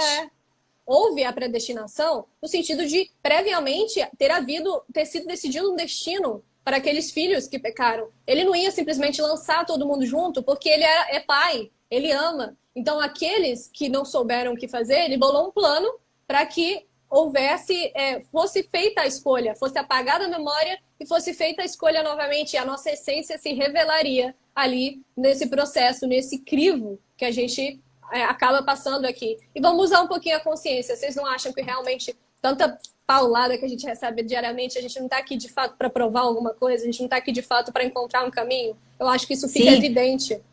E a vida, ela é muito mais, gente, do que acordar, trabalhar, e arrumar casa, e pagar conta, e pagar boleto, e dormir, outro dia continuar a mesma coisa.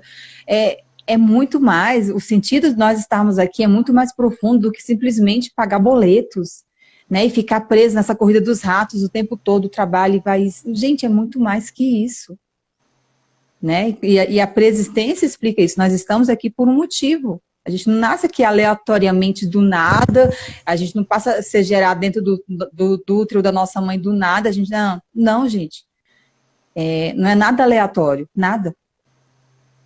Até a gente podia falar sobre isso, Jess, agora, sobre a cota das almas. Só concluir, então, a questão da predestinação para ninguém chorar depois da questão da predestinação. Porque eu sou dessas, eu não quero dar nenhum espaço para vocês. Eu sou dessas. Vamos lá. Romanos 8, 29 e 30. Para quem ele conheceu antes, ele também os predestinou para serem conformes à imagem de seu filho, para que ele pudesse ser o primogênito dentre muitos irmãos. Além disso, aos que ele predestinou, a estes também os chamou. E aos que ele chamou, a estes também justificou. E aos que justificou, a estes também glorificou. Pera. Não, então, Jesse, mas aqui é onde está a questão, olha. Ele chamou alguns, e somente esses que ele chamou, ele justificou. E aí é onde entra a questão da predestinação, aí é onde entram os eleitos e os salvos. São esses que ele chamou, são os que já nascem salvos. Não. O que a gente aprendeu aqui agora com a pré-existência? Existe o terço que ficou na dúvida e o terço que não teve oportunidade, eles foram exilados. Então, esses não foram chamados, esses foram jogados fora, exilados. Esses são os anjos que não têm perdão, são os que vão lá ser lançados no fogo. Já os anjos que têm o seu nome escrito no livro da vida, né, no livro da vida do Cordeiro, porque foi escrito lá para que viesse aqui, né, viessem aqui passar por essa prova, são esses o que ele chamou, são esses que ele, pela morte dele, ele justificou. E agora, os seus pecados são justificados, conforme ali é a escolha que a pessoa fizer. Se o pecado do pior dos pecadores é justificado se ele aceitar o sacrifício de Cristo e mudar a sua conduta. Agora, se ele não aceitar o sacrifício de Cristo e não mudar a sua conduta, não vai ter como ter justificação para ele, porque ele não aceitou esse sacrifício. Vocês estão compreendendo aqui o peso da questão? Então, sim, ele chamou, né? Ele justificou e glorificou posteriormente, que vai ser na ressurreição, a um número seleto, o terço que pecou. O terço que pecou por ter ficado na dúvida, mas não o terço que se rebelou e arrastou a esses. O terço de anjos caídos, de fato, os anjos de Satanás, esses não estão dentro do aprisco, esses não são do aprisco do Messias. O Messias morreu por aqueles que não se decidiram anteriormente, aqueles que não souberam o que fazer. A gente não soube o que fazer. A gente era amigo de Lúcifer também. A gente era amigo de Deus. Lúcifer, ele era um grande anjo ali que ele comandava as hostes. Ele foi colocado na Bíblia como ele tinha foi muito poder. Ele tinha muito poder e ele mandava. Sedução, sim. Né? E aí então, houve uma dúvida no coração. Houve uma dúvida. Houve uma não dúvida, é que a gente se decidiu, mas ficou naquela, né? Poxa.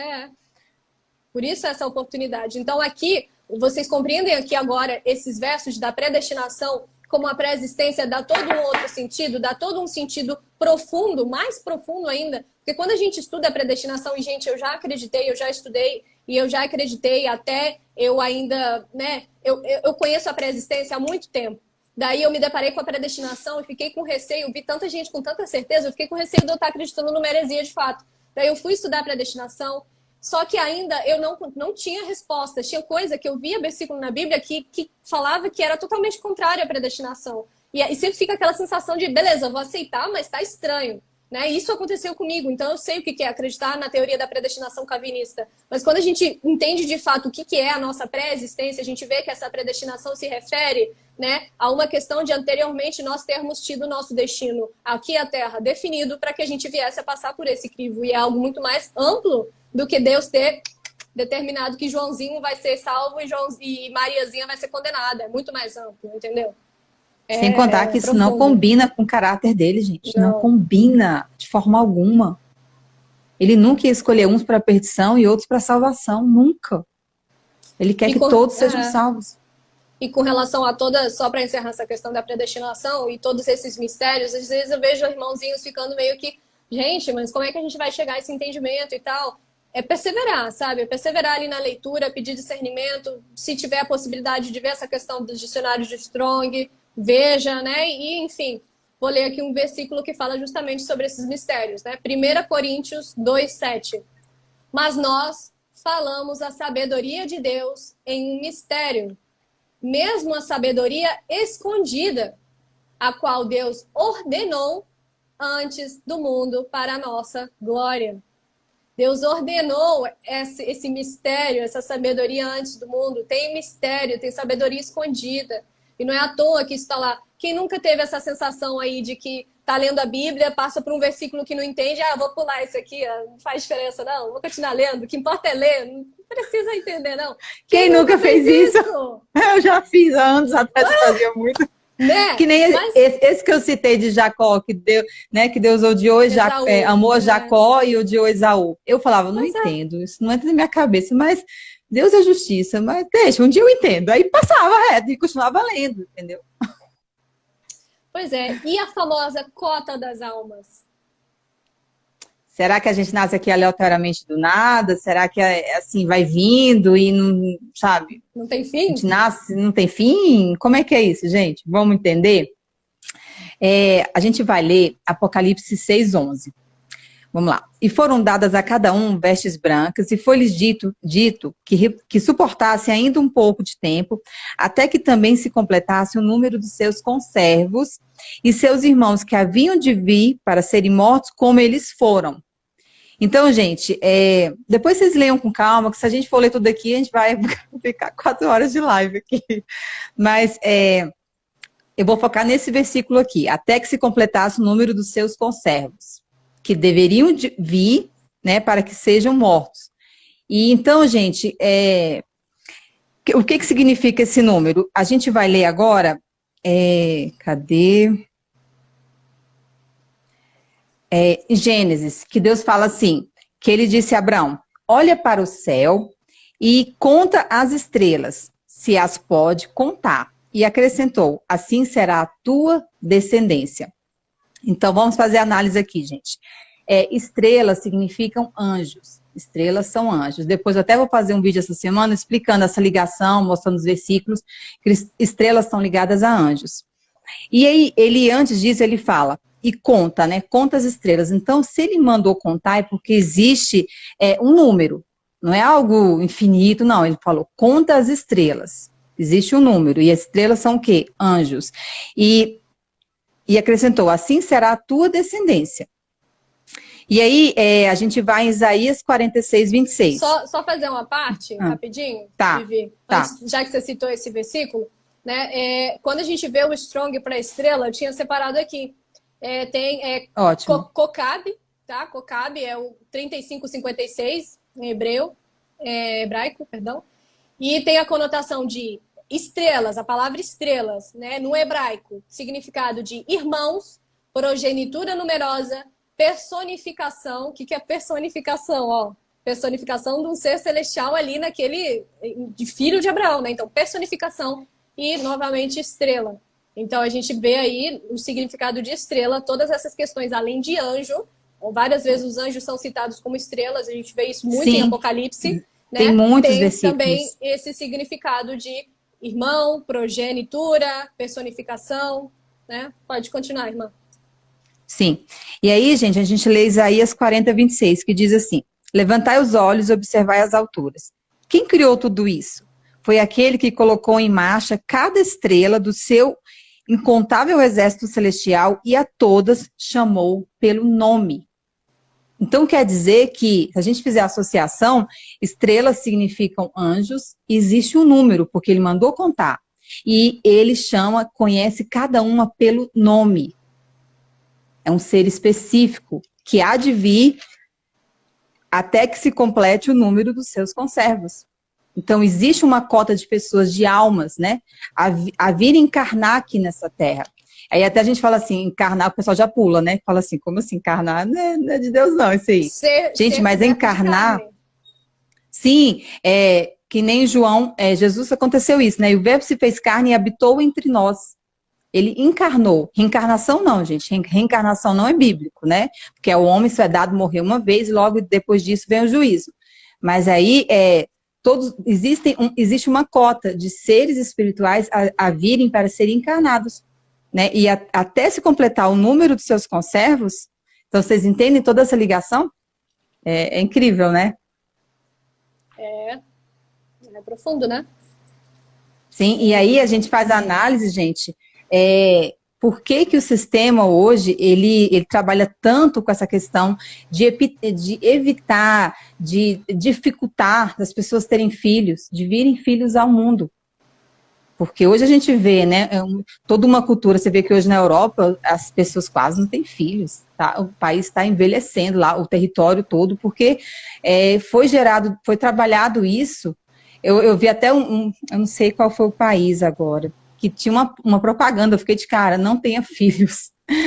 A China gente, tem muito disso também, né? Sim, né, eles têm essas políticas. Tem uma limitação, né, de um filho só por casal. Sim, e até, inclusive, também o aborto, né, que você citou anteriormente, porque, gente, a cada alma que vem aqui, cada neném que nasce, se aproxima a volta do Senhor.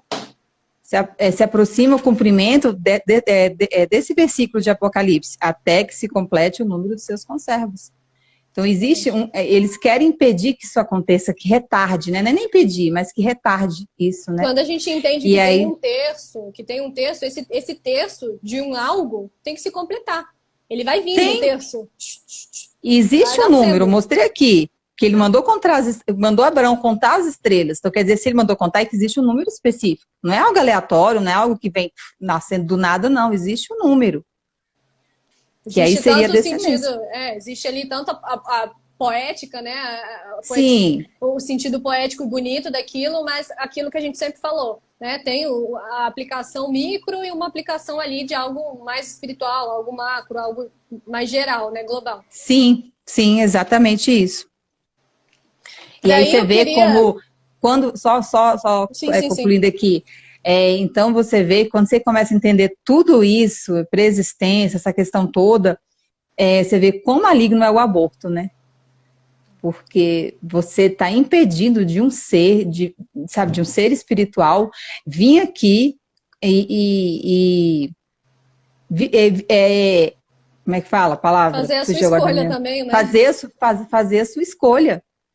Ele não vai nascer, vai ser impedido. Então, você entende como isso é terrível, né? Isso pode afetar, inclusive, né? Eu sei que Deus sabe de todas as coisas, mas talvez esse espírito ali pode afetar na questão do galardão, porque o galardão tem a ver... Ele fica sem galardão. O galardão tem a ver com o que a gente faz aqui. Ele é salvo, sim, mas não tem galardão, entendeu? E isso é muito sério.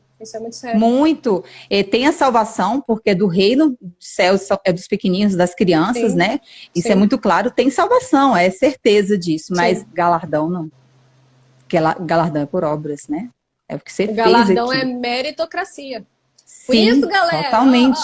Vai um alerta aí. Quem estiver aí coçando, assistindo televisão, achando que vai ser salvo, tá tudo certo, só querendo Messias, tá tudo certo. Mas aí, também tem galardão, tem que correr atrás do galardão. Vamos ali pregar pro outro, falar do evangelho, despertar o amiguinho, dar um tapa na orelha, falar, meu filho, vacina faz mal, tá?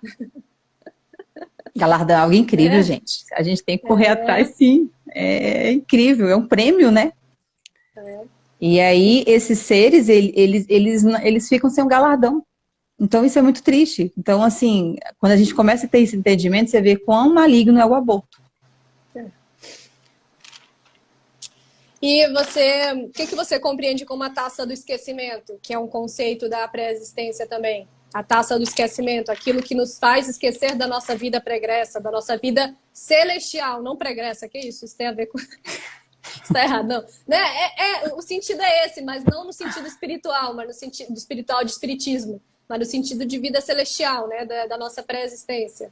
Sim, um apagar de memória, né?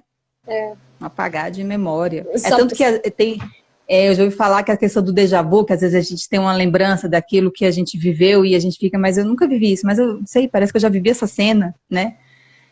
Pode ser um resquício do que você viveu anteriormente. Tem, inclusive, estudiosos do assunto que falam que não somente tem a ver com um resquício de algo que você já viveu, mas como, tipo, na temporalidade, o seu ser está em outro lugar. Na temporalidade, no sem-tempo, né? Daí, aquele ser tem que entenda que aquele ser ali, o tal chamado anjo da guarda, aquele ser é você mesmo, né? No outro plano, no plano sem-tempo, e daí esse outro... Vocês têm uma conexão, e aí esse outro... Você viu aquilo e você viu o que ele viu. Tipo isso. Mas aí isso já eu acho abstrato demais, né? Mas tem estudioso desse tema que fala isso. Mas só uma curiosidade mesmo. Uhum. E aí, Salmos... pode falar. Eu ia citar um aqui agora. Salmo 60, versículo 3, que fala, né? Fizeste-nos beber o vinho do atordoamento. E aí você ia trazer esse, né? Eu tenho alguns aí. Esse é um, sim. O vinho do atordoamento. Que tem esse sentido de esquecimento também, né? O vinho do atordoamento. Quando a gente lê esses salmos, a maioria dos salmos, se você não tiver essa visão espiritual, você não compreende o que está ocorrendo ali, porque você fala, ele está falando de guerra, ele está falando do sofrimento ali do povo de Israel naquele instante, ele está falando do quê? O que é esse vinho do atordoamento? É aquele versículo que você pula e esquece. mas não, tem conotação espiritual. Daí, esse vinho do atordoamento é ali a palavra poética para falar exatamente o que a gente esqueceu, né, do que houve. E o verso anterior, que a Bela leu só a parte B, a parte A fala: fizeste ver ao teu povo coisas árduas e fizeste-nos beber o vinho do atordoamento. Então a gente viu coisas árduas, a gente viu a rebelião, a gente viu aquela perfeição ali de Sião, né, que é o reino de Deus, sendo despedaçado por uma briga, por ganância, sabe, de alguém que quis se sentar no trono de Deus. Então a gente viu algo triste, porque a gente amava também aqueles seres, né? E por isso a gente vê tanta lamentação também nos Salmos. Porque se você ler os Salmos com esses olhos, você vai ver como o salmista Sim. muitas vezes chora por conta de ter sido apartado de amigos, ter sido afastado. E isso tem tanto aquele reflexo para a vida celestial, quanto uma aplicação de uma guerra, algo circunstancial. Sim, é tanto, se a gente começar a ler com esse entendimento, várias histórias do Antigo Testamento, gente, você começa a tirar tanta pérola, tanta coisa linda do que aconteceu nos céus, acaba refletindo num padrão, né, aqui na Terra, e as Escrituras mostram esse padrão acontecendo, principalmente nas histórias do Antigo Testamento. É lindo. E Salmos mostra muito isso, Jó também, né, Gênesis. Ó, Isaías 51:17, temos mais uma aí, questão da taça do esquecimento.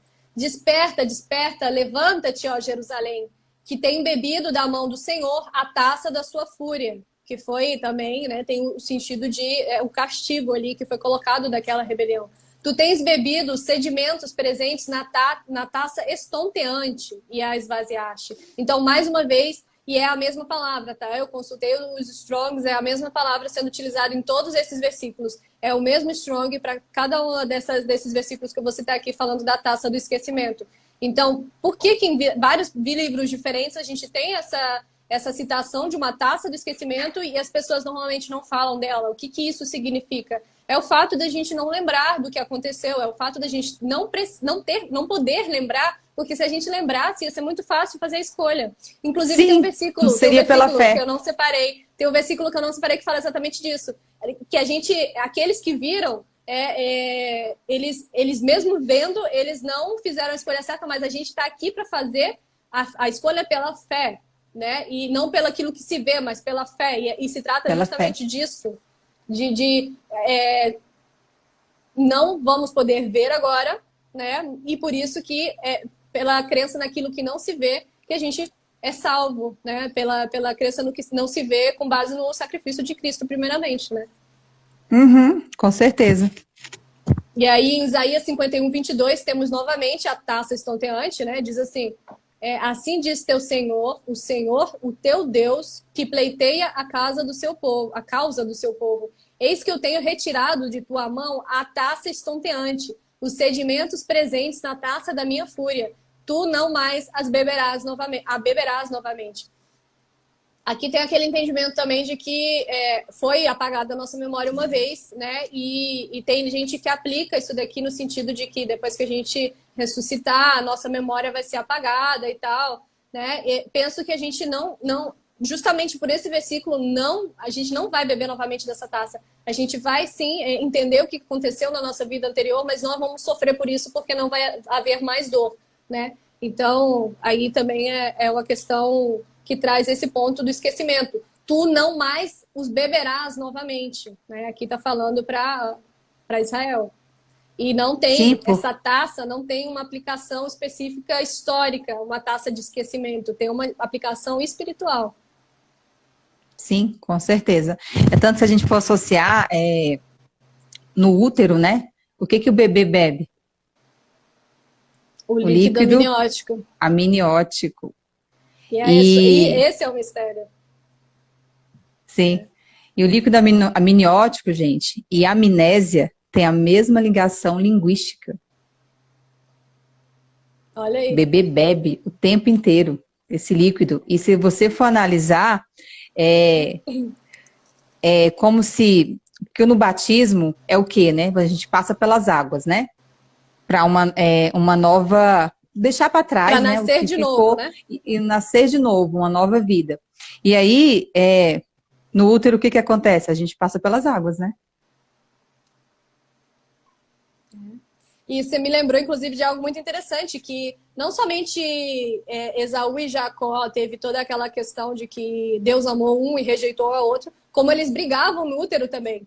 Então, eles já sabiam também, lá naquele momento, eles já sabiam, justamente, a Bíblia não falou isso para Eles ficar já bonitinho. mostravam a personalidade deles dentro do útero. Depois Já era eles mostrado. esqueceram. Depois eles esqueceram daquilo. Depois do nascimento, o esquecimento. Mas eles já brigavam, e a Bíblia fez questão de mostrar isso, de colocar que eles já brigavam, justamente porque eles não tinham a mesma proveniência. Eram espíritos, né? Isso já entra também na questão ali da semente da serpente, né? Que é mais amplo e não dá para abordar nessa live, infelizmente. Mas ali a gente vê duas sementes brigando, dois espíritos que têm destinos diferentes. O que foi rejeitado por Deus, um que é vaso de ira, que é Esaú, e outro que é o vaso de honra, que é Jacó, né? Mas pelo lado da ótica não da predestinação, mas da ótica de quem vem de fato desse terço, do terço bom, né? O terço, quer dizer, um terço neutro, que tem a escolha. E no caso, uma pessoa que estava vindo ali desse terço era Jacó. Né? Então, essas águas uterinas, né, que são o líquido amniótico, representa, assim, né, como se fosse o primeiro batismo, né? A gente deixando para trás o que aconteceu e vindo aqui, né, cada um ao seu turno, no seu momento específico, fazer a escolha. E aí o líquido amniótico, ele faz essa ligação, né, que você falou aí sobre o vinho do atordoamento, né? E por último, eu queria trazer mais um que eu acho que arremata aí essa questão da taça do esquecimento, que é Salmos 88, 18. Que colocaste para longe de mim amigos e companheiros, e o meu conhecido puseste nas trevas. Daqui o salmista está falando exatamente aquilo que a gente tinha falado sobre Lúcifer ter sido um de nós, né? Colocasse para longe de mim amigos e companheiros. Então, aqueles que estavam achegados dele, ele colocou para longe. E o conhecido, né? Ele tinha conhecidos ali, vamos dizer, das hostes de Satanás, era conhecido. Eles, você colocou nas trevas. Né? Então, aqui sim tem uma aplicação física e histórica, né? Nos contextos ali do salmista, mas também tem esse reflexo do que aconteceu nos céus, né? Onde os seus amigos, os seus queridos, os seus conservos, os seus irmãos foram separados ali. A gente saiu da presença de Deus, da glória de Deus, fomos destituídos da glória de Deus e daquela vida em comunhão, em harmonia, e cada um foi para um canto aqui da terra. A gente veio nascendo sem sabendo onde que a gente ia nascer, a gente foi afastado, apartado. Daí esse salmo tem esse entendimento também. Sim, aí a gente lembra o que a gente já leu no início da live, né? Falando que em Hebreus, né? Sobre os heróis da fé, que se na verdade se lembrasse de onde haviam saído, teriam oportunidade de tornar, se lembrassem. Mas por quê? Hoje a gente não lembra. Mas não quer dizer que não existiu. É igual um bebê, né? A gente não lembra quando a gente era, quando tinha 5 meses, quando tinha 8 meses, eu não me lembro. Assim, às vezes pode ter algum flashzinho, mas a gente não lembra da nossa primeira infância. Mas não quer dizer que ela não existiu. Exatamente, com certeza.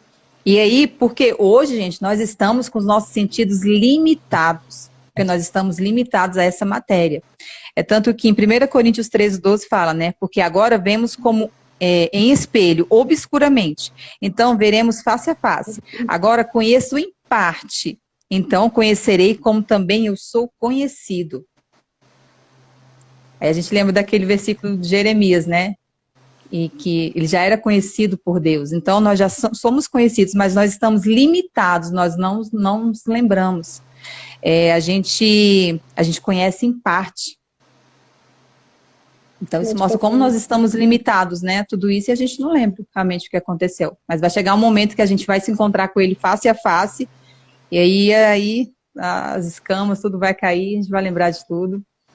E vai ser um grande reencontro, um grande resgate. Pois é. O que mais você tem para nós aí? Então é isso, né, gente? Eu acho que a gente citou muita coisa aqui. Acho que daqui um pouco vai cair de novo.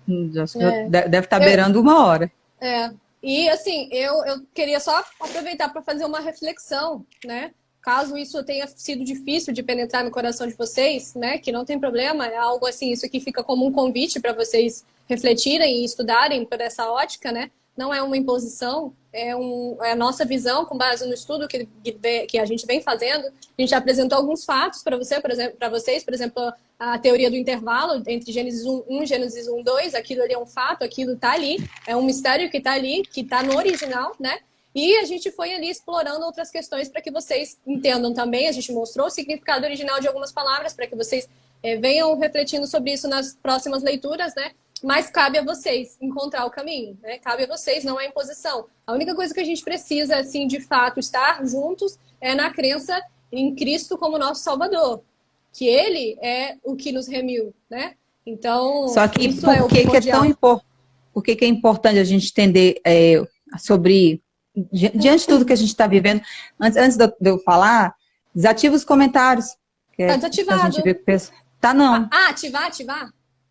Ativar, quer dizer... Ativei. Deixa eu ver o que o pessoal está falando. Aí. Pronto. E aí, diante de tudo que a gente está vivendo, gente, né? A gente está vendo as coisas acontecerem e a gente tem que tempos difíceis virão, né? Então, a gente saber ter alguns conhecimentos mais profundos, principalmente que aqui nessa terra nós somos peregrinos e forasteiros, que a gente não tem que ficar no desespero, ai meu Deus, é porque está acontecendo isso e o que eu vou fazer da minha vida? Mas, gente, quando você tem o entendimento da pré-existência, você passa a enfrentar tudo de maneira mais corajosa, de maneira destemida. E menos e, materialista assim, também. Sim, Menos materialista. você enfrenta, se for necessário passar fome, necessidade, até por morrer por Cristo, você enfrenta. Por quê? Porque você tem dentro do seu coração que o teu reino não é daqui, assim como o Messias disse, que nós somos peregrinos nesse local. E que tudo isso vai passar, gente. Existe um reino celestial à nossa espera. Existe algo muito maior. E é tanto que eu queria testar um versículo para vocês, que diz assim: agora dessa última casa será maior do que a primeira, diz o Senhor dos Exércitos, está em Ageu. Então, gente, quer dizer que houve uma primeira casa, mas que a glória da segunda vai ser muito maior. Aí a gente lembra daquele versículo que diz, né, que nem olhos viram, nem ouvidos ouviram, nem jamais penetrou em coração humano, o que Deus tem preparado para aqueles que o amam. Então, vocês entendem isso? Que, sabe, vale a pena a gente enfrentar tudo, a gente, sabe, perder coisas, inclusive, aqui nessa terra, porque existe algo muito maior à nossa espera. E assim como Israel peregrinou no Egito e voltou para a terra prometida, Canaã, através de Moisés, Cristo vai vir fazer esse resgate. Nós vamos voltar de onde a gente veio, né? De Sião, que lá é o nosso lugar. Nós iremos retornar. E aí, gente, isso para mim me traz muita tranquilidade saber de tudo isso. No ano de 2020, no início do ano, eu comecei a orar em cima de um versículo que diz assim: clama a mim e responder-te-ei, anunciar-te-ei coisas grandes e ocultas que não sabes. E eu ficava, mas o que é que eu não sei? O que é grande e oculto que eu não sei, Senhor? Eu ficava, mas por que você colocou isso na Bíblia? Então deve ter alguma coisa que o Senhor quer mostrar. E na Bíblia diz que ele revela os segredos dele, a profundidade para aqueles que temem, né? E que buscam, né? Sim, que buscam e que querem ter que tem essa sede. E aí eu comecei a orar, gente, foram 3 meses, todo dia. Eu, Senhor, o que é? O que é isso? Me mostra, o que é que eu não sei? Me fala, eu quero saber. E aí, gente, começou a vir várias coisas, vários entendimentos para mim, e inclusive um deles foi a pré-existência. E aí, as primeiras vezes que eu ouvi sobre isso, eu ficava, esse povo tá falando besteira, esse povo tá falando heresia, isso não existe, como assim? E aí, eu comecei a fazer meus estudos, que nem essa live aqui, nossa, a gente está dando o caminho das pedras só para vocês, mas revejam, anotem, escrevam, façam seus estudos, porque uma hora as escamas caem, e quando cai, é choro, porque eu chorei, quando eu comecei a entender tudo, e tudo começou a fazer conexão, e eu linkei uma coisa com outra, eu fiquei, meu Deus do céu. E aí, hoje, eu enfrento tudo de maneira bem mais destemida, porque eu sei dentro de mim que eu sou peregrina nesse local, que tem algo muito maior à minha espera. E quando isso penetra de fato no seu coração, quando eu falei que você se torna até menos materialista, você entende aquele versículo que Jesus colocou, aquela palavra que Jesus deixou pra gente de não acumular tesouros nessa terra, e sim nos céus, no sentido do galardão, inclusive. Porque lá será o nosso destino, de fato, duradouro, aqui é transitório. Então, a gente tem visto sofrimento, dor aqui, a gente tem passado por provas, testes diários, matar um leão todo dia, tudo mais. Ok, mas tudo isso vai valer a pena, né? Vai valer a pena porque a gente logo cessa e a gente vai estar lá com Cristo e com Deus, né? A gente vai estar com o nosso Salvador e com o nosso Criador. Então, quando a gente entende que de fato a gente está aqui dentro de tipo um avatar, a gente passa que a nossa essência espiritual... a nossa essência espiritual, a gente passa a direcionar as nossas ações, né? Tendo esse entendimento, as nossas ações que condigam com esse ser espiritual. Você passa a ver que tem coisas que não te edificam mais e você não deve botar a tua atenção naquilo que vai te afastar do Criador, vai te afastar do retorno para sua casa. Se trata de retornar para casa. E essa casa é maravilhosa. Essa casa está junto do que criou tudo. Então, a gente entender isso daí é muito importante para a gente fazer tudo aquilo que às vezes um pessoal me manda mensagem. Como é que eu faço para deixar para trás aquilo que eu não consigo deixar para trás? É entender esses mistérios de que a gente tem que... A gente é ser espiritual e conforme a gente faz essa conexão com o Criador, a gente vai conseguindo deixar coisas que não interessam para trás. A gente vai conseguindo se desvincular ali deste mundo que nos prende, nos tenta distrair com tantas possibilidades, crescimento disso, daquilo e tal, né? Ok, a gente tem a vida terrena que tem que viver aqui, mas o que é aquilo de colocar em primeiro lugar o reino dos céus? Que a gente, às vezes a gente não compreende como que eu faço isso. É se dedicar a Deus e entender que você é um ser espiritual que precisa de coisas espirituais, né? Sim, porque o que a gente é hoje aqui, gente, profissão, onde você mora, os recursos que você possui, não define quem você é. Não define. Não interessa se você é um grande médico ou você é uma empregada doméstica, não interessa. Não, nada, essa questão não define quem realmente nós somos, porque nós somos seres espirituais, passando por uma experiência em carne e sangue, né? Então, a gente não tem que ficar limitado a isso aqui. E aí, gente, eu queria ler para finalizar, né, fechar tudo isso, falando da parábola da ovelha perdida, né? Porque, só lendo aqui rapidinho, qual de vocês que possuindo 100 ovelhas e perdendo uma, não deixa as 99 no campo e vai atrás da ovelha perdida até encontrá-la? E quando a encontra, coloca alegremente nos ombros e vai para casa. Então, nós somos a ovelha perdida. Não é um desviado de um templo religioso, de um templo físico. Não, assim gente, como a do filho pródigo. De nenhuma denominação, igual a do filho pródigo. Eu já até fiz um vídeo sobre isso. Gente, somos nós somos a ovelha perdida. E nós estávamos em um aprisco. Nós tínhamos um lugar. E aí, Jesus veio fazer esse resgate, porque ele é o bom pastor. E aí, ele, né, coloca no ombro e leva para casa. Então, vocês entendem? Nós somos as ovelhas perdidas que Jesus veio resgatar e nós vamos voltar para casa. Então, isso é lindo, muito lindo. É, muito lindo. Teve uma pessoa que perguntou como saber se é escolhido. Gente, pelas obras os conhecereis, né? Lembrando que aqui a gente não falou de predestinação de vaso de honra, sendo alguém que já nasce salvo ou condenado. A gente falou porque o Pai deseja que todos sejam salvos. Então, se você tem no seu coração esse desejo ali de se conectar com o Criador, de alcançar ali, né, o perdão e a salvação, né, pode ter certeza, continua no propósito. Porque aquele que é perdido, aquele que não tem seu nome escrito no livro da vida, esse daí não tem vontade. Esse daí é essa elite que a gente vê que está escravizando a gente. A elite que a gente vê escravizando. Você acha que esse povo aí está preocupado em ganhar salvação? Eles estão pisando na nossa cabeça de propósito, eles sabem. Então isso daí eles já entra fazem na questão, da parte da geração de Gênesis 3:15. Depois leiam lá e reflitam. Exatamente. Eu vou abordar isso na página, vou começar a abordar. É importante, eles fazem parte dessa geração. Importante. Então, tá gente, tudo conecta. Eita, fé, então vai acabar. Gente, olha, amei essa live. Só fazer uma pergunta para vocês. Por que Deus deixou a serpente entrar no Éden, né? Por que Adão e Eva não tinham acesso total a Deus ali no Éden? Por que disso? Ali já tinha começado o teste, gente. Por que Deus deixaria a serpente entrar no Éden? Ele tinha acesso, porque aquilo já fazia parte do mundo que jaz nele. Por uma questão de direito, por uma questão de leis espirituais. Então, reflita nessa questão. O Éden já era um grande teste. Já era. Gente, ó, as dúvidas, os comentários, coloca no comentário da live, que a gente vai ler todos. Porque né? já tá aqui, Tá? 12 segundos, não vamos iniciar mais uma, tá? 9 Não, segundos. vai acabar.